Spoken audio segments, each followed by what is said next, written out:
कोई भी पेशेंट जो इनफर्टिलिटी के साथ आ रहा है या आईवीएफ के लिए आता है, उनका पहले तो ये वरी होता है कि आईवीएफ में सक्सेस मिलेगी या नहीं, बेटा एचसीजी पॉजिटिव होगा कि नहीं।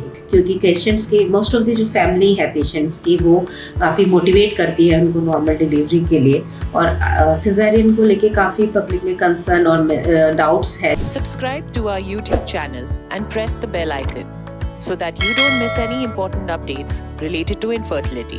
Hi, I'm Dr. Radha Tamaria, Senior Consultant and Fertility Specialist at Indira IVF Basantpur Center.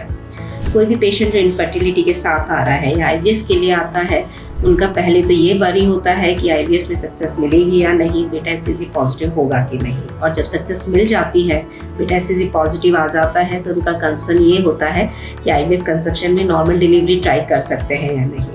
क्योंकि पेशेंट्स की मोस्ट ऑफ द जो फैमिली है पेशेंट्स की, वो काफ़ी मोटिवेट करती है उनको नॉर्मल डिलीवरी के लिए, और सिजेरियन को लेके काफ़ी पब्लिक में कंसर्न और डाउट्स है, जिसकी वजह से वो उसको अवॉइड ही करना चाहते हैं। तो एक आईवीएफ कंसेप्शन में, आईवीएफ में जो बच्चा है उसको बाहर बनाया जाता है और फिर आपकी बॉडी में ट्रांसफ़र करा जाता है। आपकी बॉडी ने उसको नहीं क्रिएट करा है, तो आपकी बॉडी उसको सपोर्ट नहीं करती है। जो हमको सपोर्ट के लिए, उस एम्ब्रियो को सपोर्ट, उसका एनवायरनमेंट जो है उसको क्रिएट रखने के लिए बाहर से एक्सटर्नली आपको मेडिसिन देनी पड़ती है, इंजेक्शंस देने पड़ते हैं। तो ये जो रिक्वायरमेंट है वो इनिशियल 3 मंथ्स के लिए होती है, यानी कि 12 वीक्स के लिए। 12 वीक्स पे आपका प्लेसेंटा डेवलप हो जाता है, जो कि टेक ओवर करता है।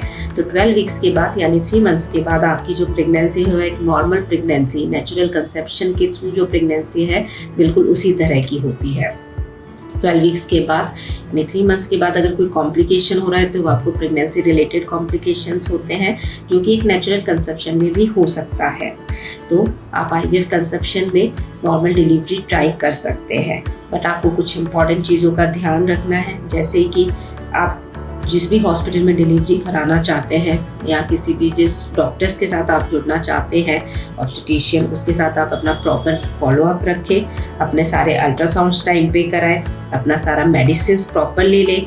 आपको कुछ भी डाउट है, आप डॉक्टर्स के कंसल्ट करे बिना जो है कोई भी डिसीज़न ना लें। और सबसे मोस्ट इम्पॉर्टेंट, आप जिस भी हॉस्पिटल में नॉर्मल डिलीवरी ट्राई करना चाहते हैं, वो प्रॉपर फैसिलिटीज़ के साथ होना चाहिए। जैसे कि अगर आपको नॉर्मल डिलीवरी ट्राई करते टाइम ड्यूरिंग लेबर कोई भी कॉम्प्लिकेशन होता है और आपको ओटी सिजेरियन के लिए बोला जाता है, तो उस हॉस्पिटल में प्रॉपर ओटी की फैसिलिटीज़ अवेलेबल होनी चाहिए।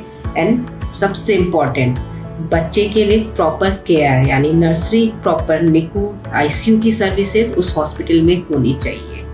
तो आप आईवीएफ कंसेप्शन के बाद भी नॉर्मल ट्राई कर सकते हैं, लेकिन आप सभी बातों को ध्यान रख के ही अपना जो है डिसीजन लें, क्योंकि आईवीएफ में आपका जो है इमोशनली, फाइनेंशियली इन्वेस्टमेंट काफ़ी होता है।